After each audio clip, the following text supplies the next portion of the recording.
Today I'm going to show you some really quick things that your kids can help you make in the kitchen that are using some shelf-stable items so that even if you don't have them right now and you get them at the grocery store, you don't have to make them right away.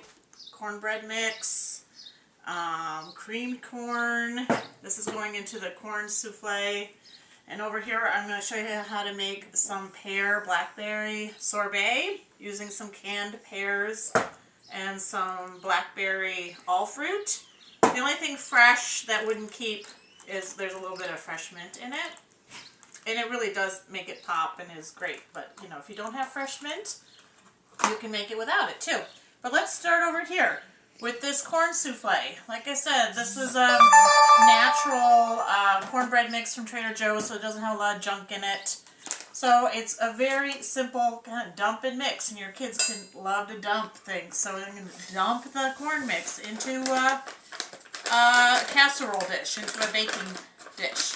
And I would avoid using a long, shallow one, like a 9x13. You want something that's a little smaller and has a little bit of an edge, so it's going to rise up a little bit. There is no eggs in this, though, but there is baking powder and baking soda in this cornbread mix, so it does make it rise. And so it's 5 ingredients. We have the cornbread mix. We're going to put in a whole can of creamed corn. Don't drain it.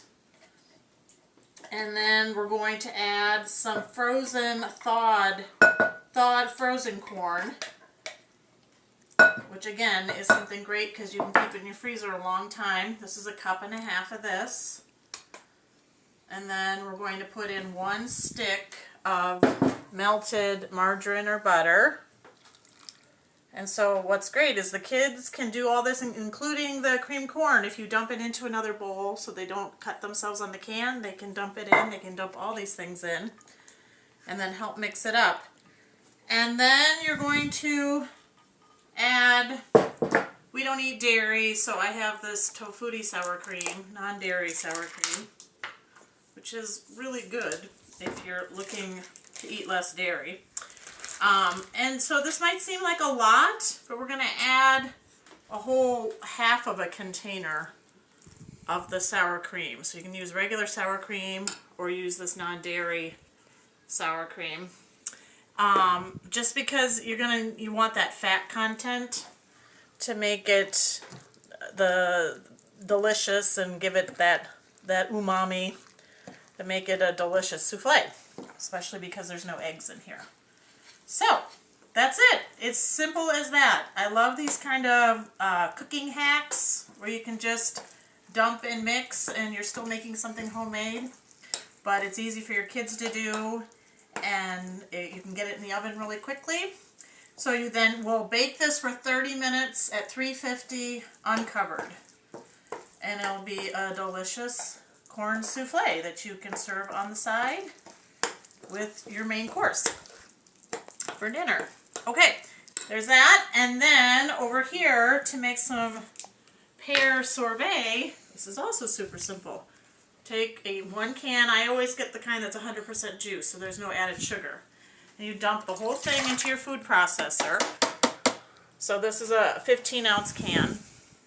You're going to do 1 tablespoon of some all fruit. It really works well with the blackberry, but you can try something else. I bet if you have raspberry, I think that would work really well too. Pear and raspberry go well together. So you're going to put 1 tablespoon of that in there.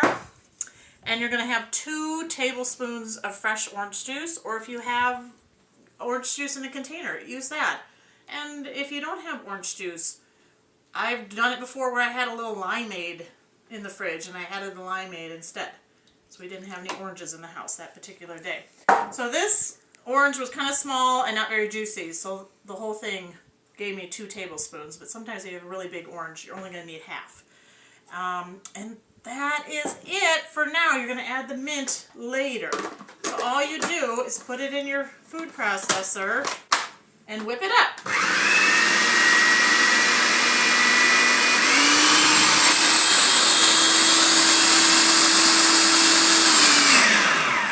And then you're going to take a small square pan And I mean, you can do glass too, but this is nice to use foil because you're going to stick it in your freezer and then you don't have to worry about it. If your freezer is really full, trying to make sure it's balanced in there well because it's glass. Although obviously you do want to make sure it's balanced well just because it's not going to be solid right away. So then you're going to take your blackberry pear mixture and you're going to pour it into your pan and put it in your freezer for 4 hours. And then take it out of your freezer, put it back in your food processor with 1 tablespoon of chopped fresh mint, and then it makes a beautiful sorbet. So you can have it for your dessert. And if it's in there overnight or longer than 4 hours, just put it out on your counter and let it thaw a little bit first before you attempt to put it in your food processor. You don't want to put it in when it's rock hard because that just won't work. But yeah, if you have the fresh mint, you can add to it 1 tablespoon. It's awesome. So this will make about 4 servings. So you can always double this if you want to make more than 4 servings. And that's it. So again, your kids can help with this. They can dump, you put the pears in a bowl. They can dump it in. They can put the jam in. They like to squeeze citrus. They can put the orange juice in. They love to watch the food processor go. And then it's like magic. They make their own kind of ice cream in a very simple 4-ingredient recipe. Alright, I hope you enjoy. Thanks. Oh, and I will post the recipes. Well, I can't really do it on YouTube, but maybe I'll send out an email with the exact ingredients so you guys know what the amounts are. Okay, thanks. Enjoy.